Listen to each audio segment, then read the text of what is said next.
Hello, everyone. My name is Benjamin Wagner.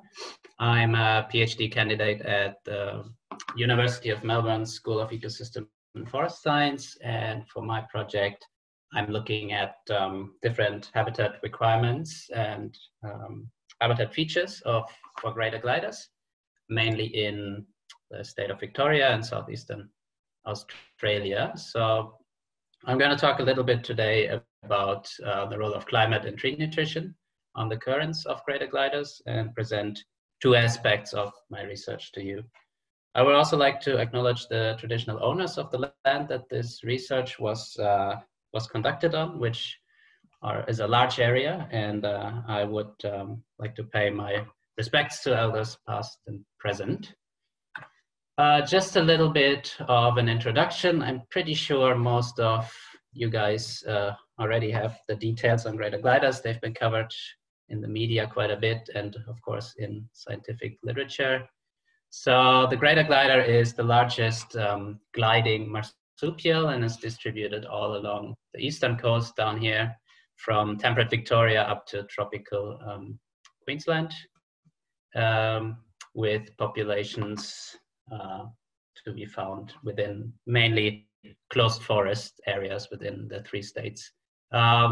On an international level, it's classified as vulnerable by now by the IUCN, but on a regional scale, the greater glider is considered threatened in parts of Victoria and New South Wales. And that threat is mainly assumed or mainly made up of, or in conservation terms, mainly assumed to be through timber harvesting or forest management practices and forest fires, be it natural bushfires or plant burning, mainly due to the nature of, or the stand replacing nature that these practices might have, removing large nesting and foraging trees from the habitat and replacing them with small regrowth, for example.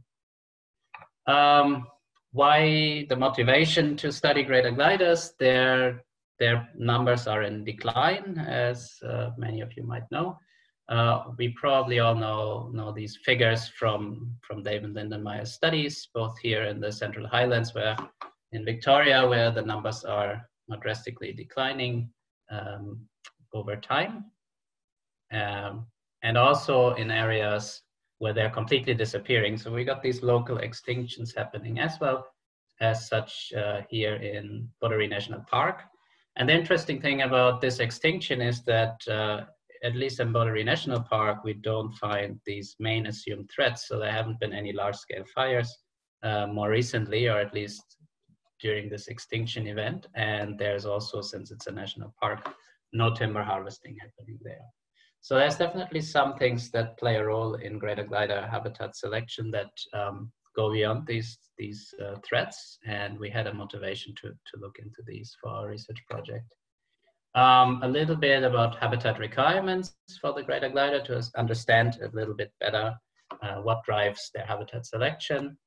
They're commonly found in higher elevations, which has been reported probably since greater gliders have been studied. And elevation and the associated vegetation type had been identified as early predictors for occupancy. What many people maybe don't know is that they have a very poor thermoregulatory ability compared to other folivores or other marsupials in general. And that basically means that at relatively low temperatures of around 20 degrees, they do become hypothermic, which means that they have to spend considerable amounts of energy and water to cool themselves down, rather than being able to go about their everyday glider life and go out feeding, for example. So we call that they have a thermoneutral point at around 20 degrees, rather than a thermoneutral zone, as other animals have.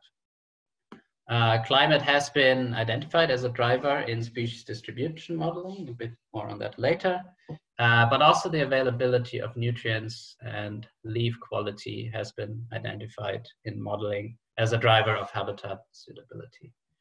More recently, also remotely sensed measures of forest productivity have been useful in predicting presence, absence, and abundance. In this case, it was a study that found that the normalized different vegetation index, basically a greenness or vegetation vigor index, was helpful in finding greater glider habitat or defining it. Back on the nutritional part of things, so the greater glider is an arboreal folivore, and it only feeds on eucalyptus leaves, very similar to the koala. And it's in those regards also relatively picky because it doesn't eat any eucalyptus species. It prefers those species that have higher levels of nitrogen in their leaf. So the percentage of dry mass is higher than for other species. So from this study here, we can see that the observations were mainly made in Eucalyptus radiata, Viminalis, and fastigata. And those are also the species that express a higher percentage of nitrogen in the leaves.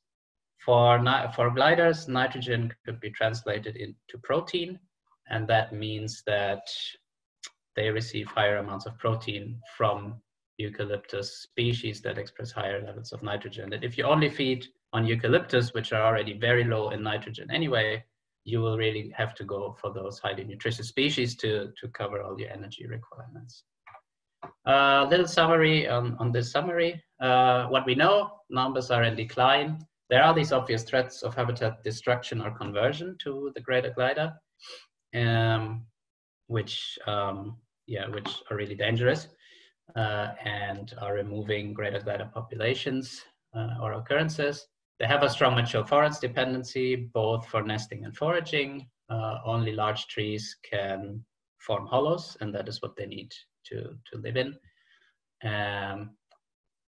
And then there's also a reported climatic vulnerability based on its physiology. What we don't know is how this forest nutrition is distributed, not only in the landscape, but also between trees and within a stand.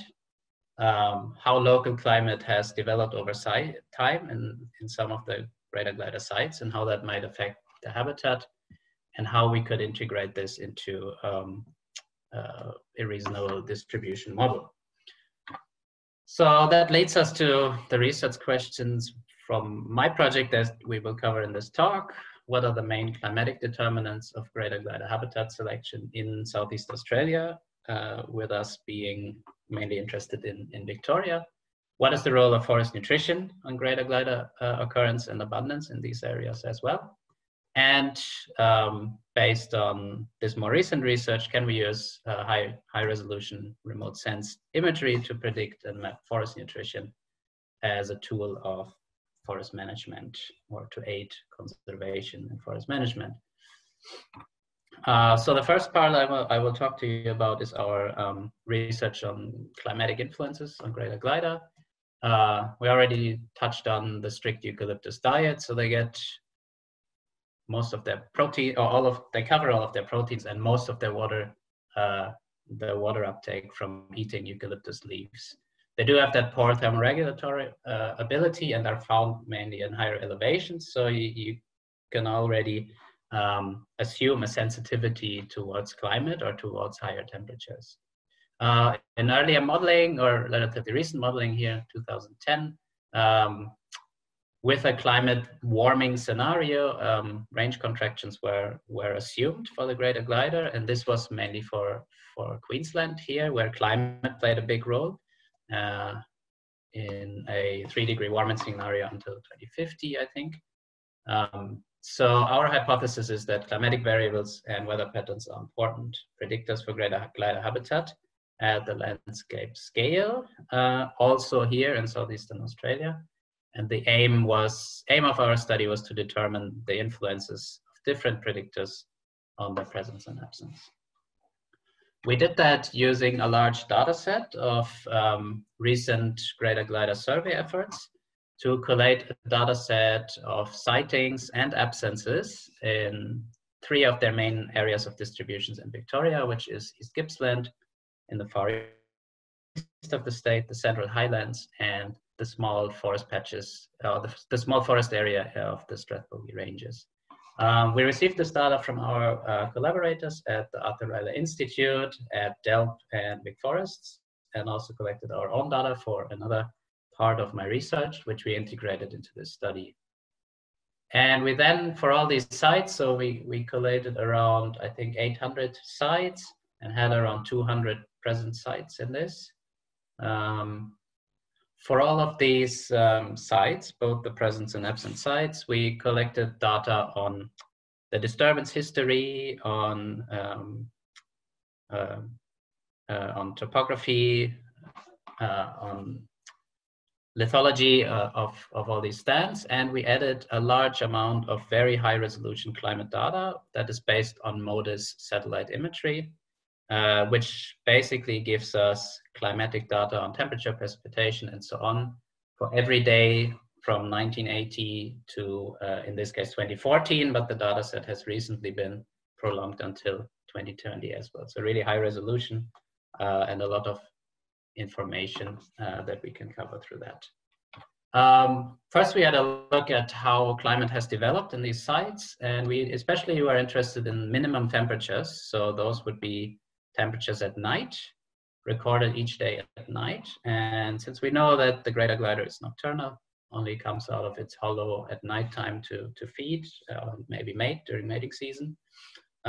We looked at nights or minimum temperatures above 20 degrees as an event where the glider would reach its thermoregulatory capabilities or its physiological limits.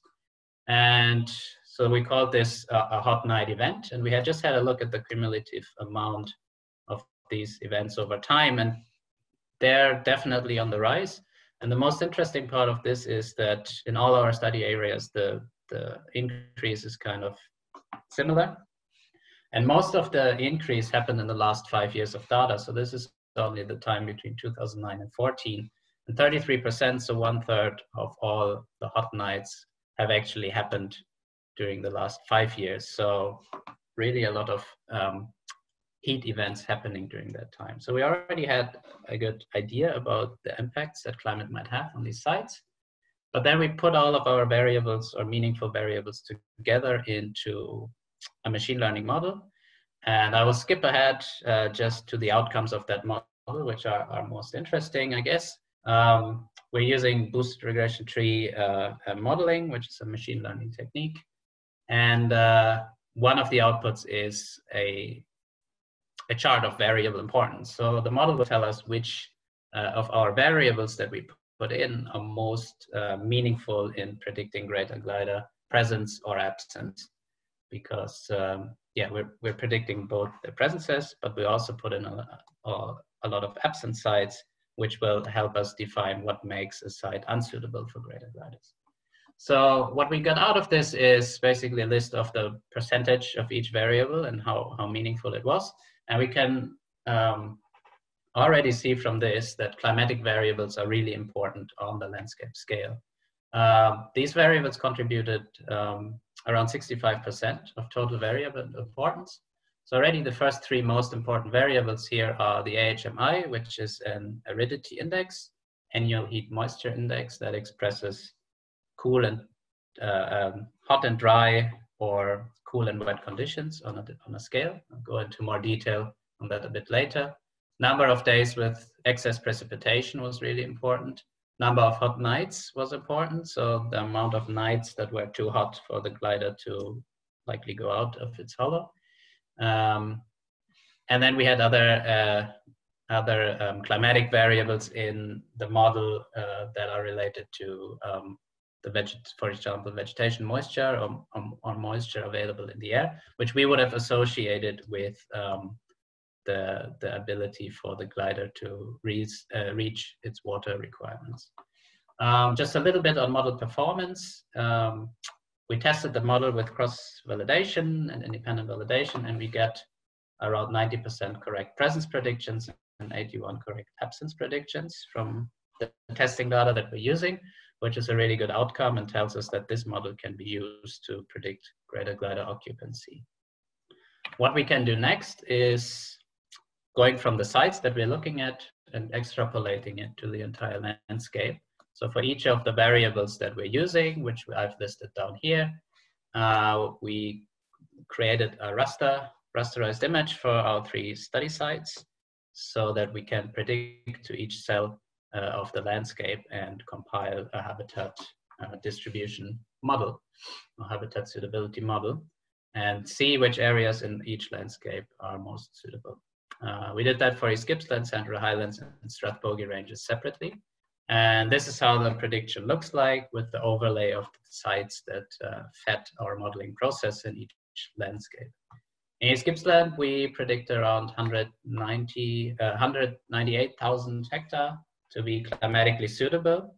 And if you're familiar with the area, you will already see that most of the suitable habitat really is up in the high elevation, high country areas here around Bendock. Also here in the alpine regions, some regions closer to the coast suitable as well. But yeah, most of that highly suitable, climatically suitable habitat up in the high country. Central Highlands, we have around up to 50% of the total forest area is suitable, around 400,000 hectares there. And then for the Strathbogie ranges, around 21,000 hectares, which doesn't sound like much, but this forest area is only around, I think, 45,000 hectares large, also with parts of it as forest plantation. So half of that area is suitable as well for greater gliders.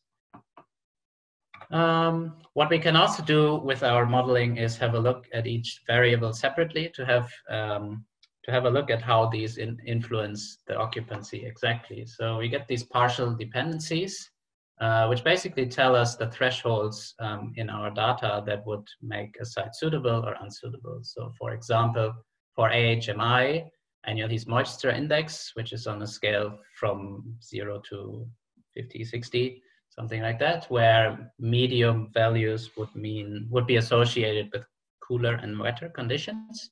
In this case, the thresholds would be in those medium areas where it's not too hot and too dry.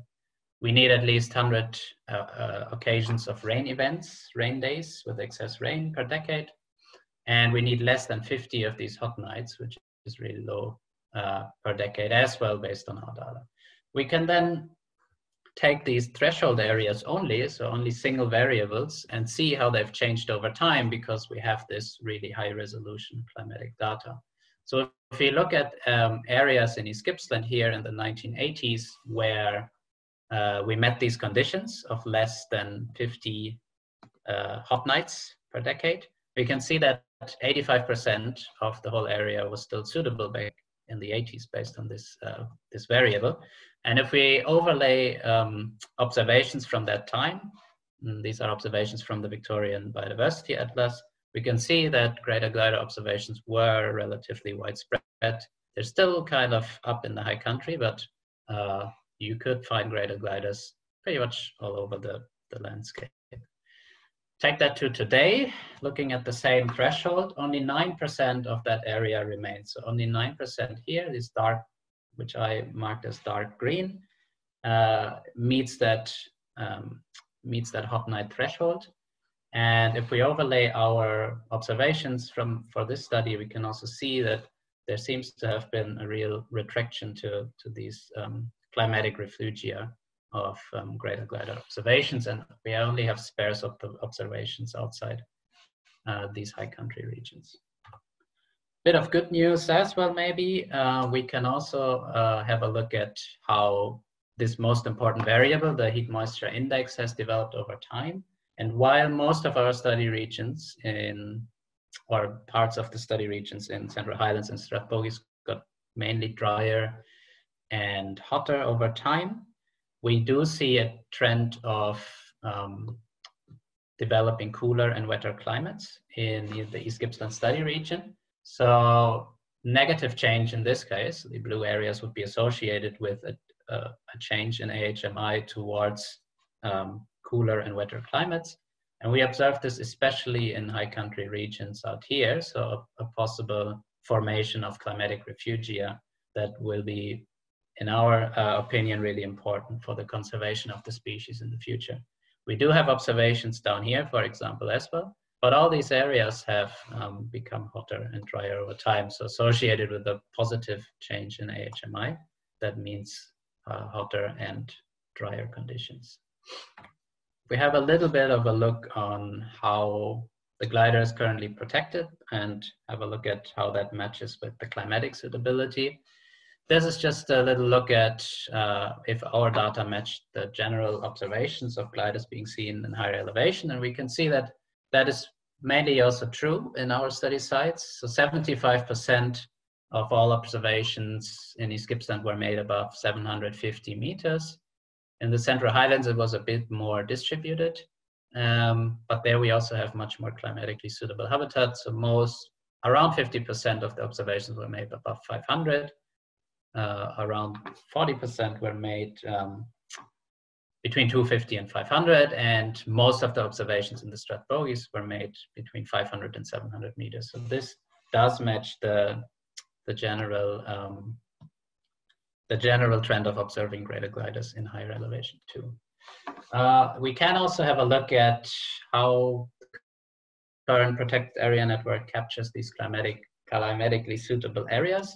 And for East Gippsland, we can see that, especially, for example, the recently established immediate protection areas only managed to capture around 4.5% of suitable habitats. So 4.5% of that area that has recently been established for protection actually covers climatically suitable habitat for greater gliders. There's still an amount of climatically suitable habitat outside any protected areas. So there is still potential to protect more glider habitat in the future. For the Central Highlands, it looks a bit different. We do have relatively good coverage in our parks, special protection zones, and IPAs. 40 to 60% of those areas are climatically suitable, but we also have 50% of the areas that are outside anything that are climatically suitable, so also a good amount still available for protection. The Strathbogie Ranges are relatively well covered. That is mainly because this whole area here that would be climatically suitable is plantation, and therefore not glider habitat, because it's not suitable for them to nest there and forage there. All the other areas are pretty well covered, especially by the recent establishment of IPAs. And the small amount that is still outside, which is a really small fraction, we still have about 20% area left there, but these are really small areas. So good protection of habitat in the Strathbogie Ranges. In total, around 360,000 hectares in these three study sites together are still outside suitable habitat. So a real good basis to protect more habitat there. There's more areas available. Little advertisement for ourselves. This work has recently been accepted for publication. It's not published yet, but hopefully by the time that this symposium is taking place. So what's missing? So still we find greater gliders. If we have a look at recent observations, we do find them outside these areas that we predict to be climatically suitable. And we assume that mainly to be due to the other main driver of habitat selection, which is forest nutrition. And this is what the other part of my research is focusing on the detection of forest nutrition. We do find hints at that also in our landscape scale model. So we have the vegetation greenness as a variable, which is the NDVI. Normalized different vegetation index from satellite imagery, which basically tells you vegetation vigor or greenness. Usually these high values in NDVI are associated with close to canopy, larger trees, or more older ecosystems. We also find that the vegetation and forest type was important in our model based on the EVC classes. And here was mainly cold, wet, and damp forests that were preferred by greater gliders, and we would associate those species that grow in these forests with higher nitrogen values or higher nutritional values. Soil pH was also found to be an important predictor, not as important as all the other ones, but it was mainly more neutral soils that came out to be important in greater glider presence, which would be associated with higher nutrition as well. So we can also read that out of our previous model, so we had a good basis to start looking into the importance of nutrition in our study region. To study that, we chose the East Gippsland study area, mainly due to the fact that we have a real great mixture of eucalyptus species over there. It's mainly mixed species forest as compared to, for example, the Central Highlands, which forms a good basis to study a lot of different species and how they vary in nitrogen.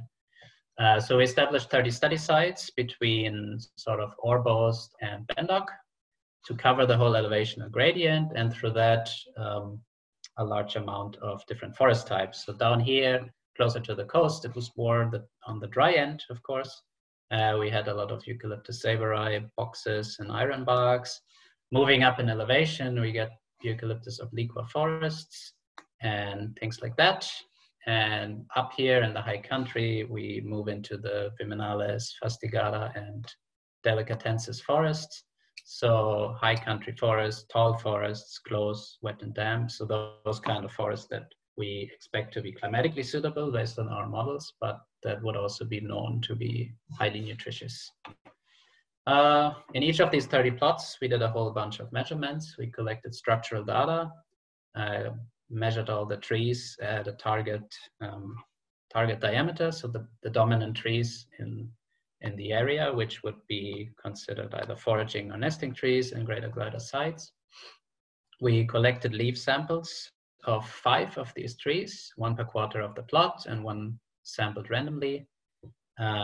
We collected soil samples as well, and we went out and did some spotlighting at night to uncover any arboreal folivore or nocturnal animals, and of course targeting for greater gliders to figure out those sites that are actual present sites. We also took drone imagery of each of these sites, and I'm going into the detail of that in a couple of slides. First, maybe the fun part of things, the animal detections. We got greater gliders in 9 out of our 30 sites, most of which, as you can see here, were the ones in the high country. So our plots range from transect 1 to transect 3, transect 1 being lowlands, transect 2 mid-hills, and transect 3 the high country. So 6 out of 10 had greater gliders, 2 out of 10 in the mid-hills, and 1 out of 10 in the lowlands. We also found a whole bunch of other species, brush-tailed possums, yellow-bellied gliders, sugar gliders. In total, 160 individual of arboreal marsupials and almost 240 animal detections. We collected 150 leaf samples, so from 150 trees. This one extra one was just a personal sample. And through our sampling, we covered 17 eucalyptus species, which is a really great mix of species from that study area, East Gippsland. And we can already see this nutritional pattern in here. So we have trees that are quite low in nitrogen concentration, and we have then also species that range up to almost 1.5 to 2%, which is really high for eucalyptus species. The ones that I circled red here are the species which we observed greater gliders in during our surveys. So either feeding or just resting.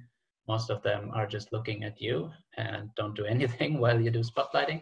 And we can already see that this pattern of finding them in species that express higher nitrogen can be followed here also in our sampling.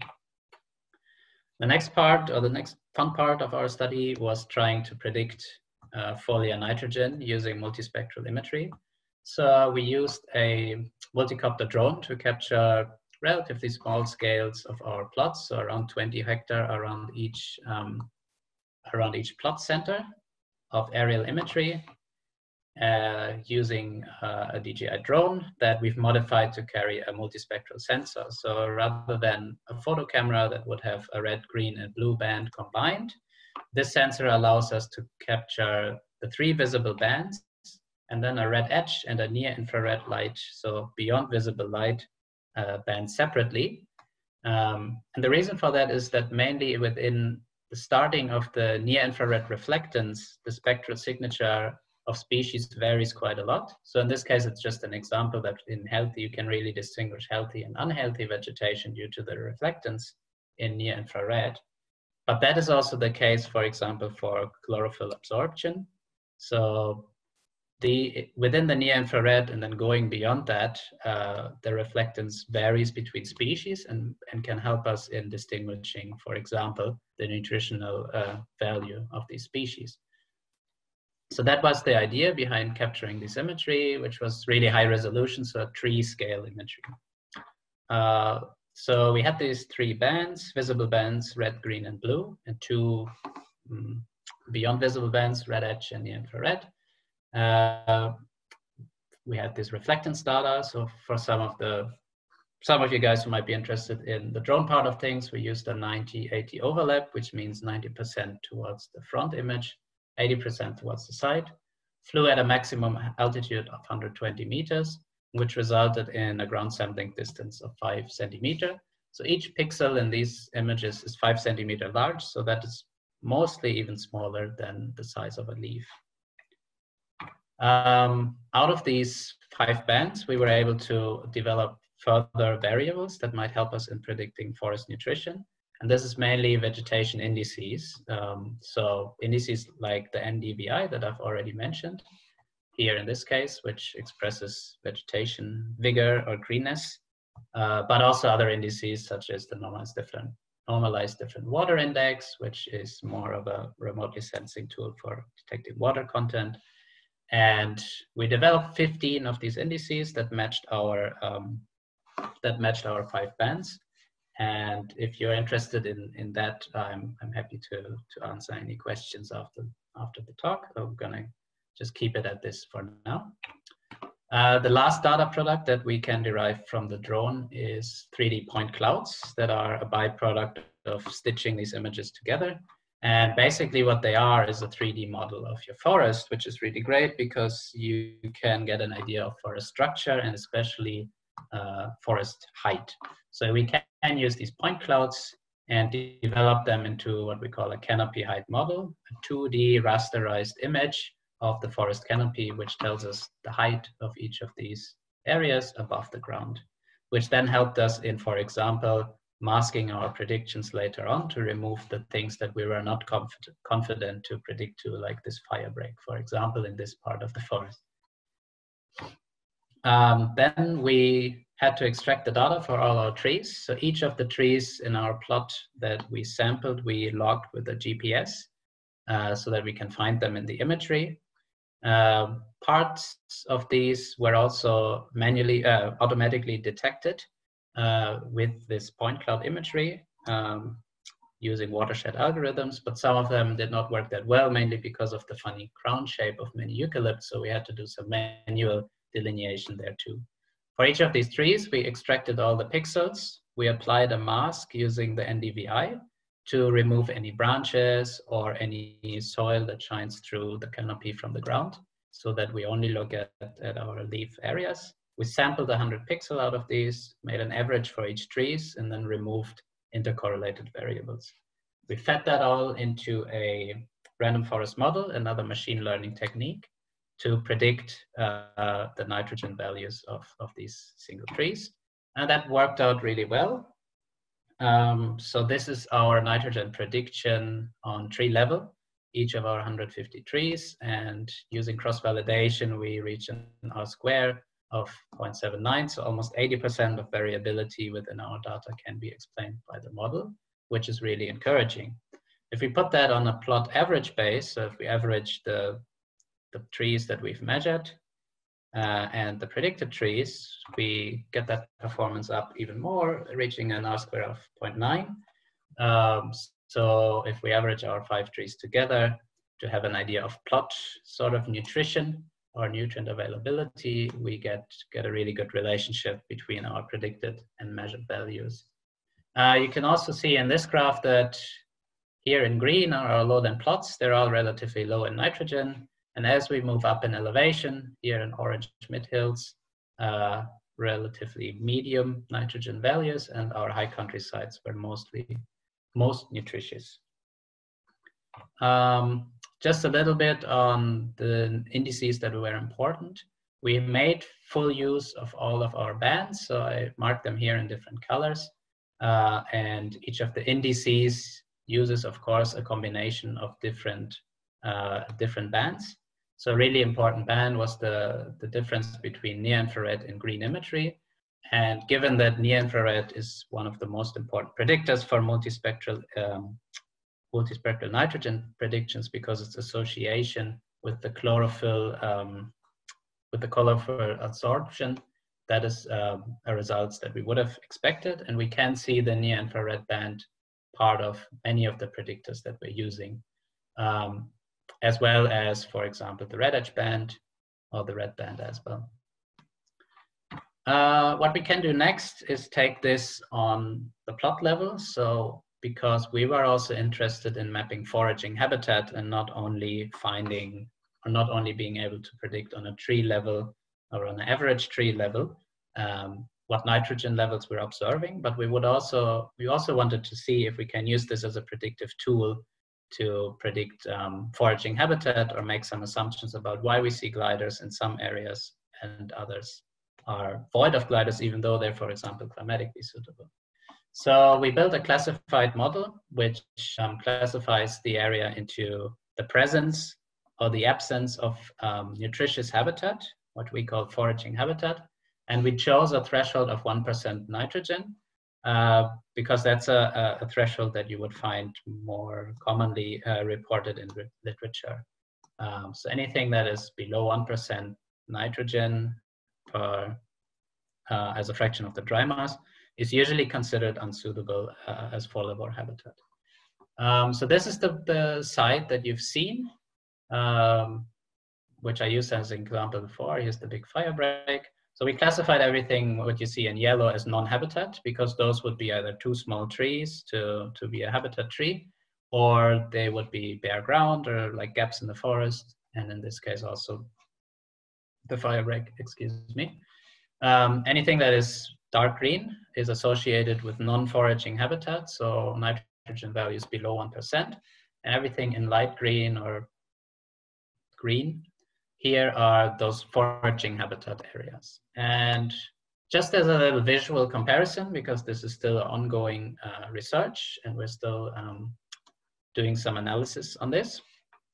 This was a site where we detected 14 gliders doing our surveys, 3 of which we found in our plot area alone, which is around here. Well, the transect led around this plot and then continued on throughout this forest. So that was the site we detected most greater gliders in, which we've recently also revisited, found similar amount of gliders, and also put in a forest report. And now this site is actually a greater glider reserve, which is really great. This is a site which is also in the high country. So this was a high country site, of course. So it's also climatically suitable. This site as well, it had a similar forest structure. It was climatically suitable, but we did not encounter any greater gliders there. Actually, we didn't encounter, I think, any nocturnal folivores at all. And if you have just a visual comparison, you can see what might be the issue here, because we have our foraging habitat in green in this highly nutritious site much more clumped together. While here we do have much more patchy habitat and we have a much larger area associated with non-foraging habitat than compared to this site. Also, the foraging area here is much more spread out. So this is what we call a salt and pepper effect, when you have these little pixels mixed in together.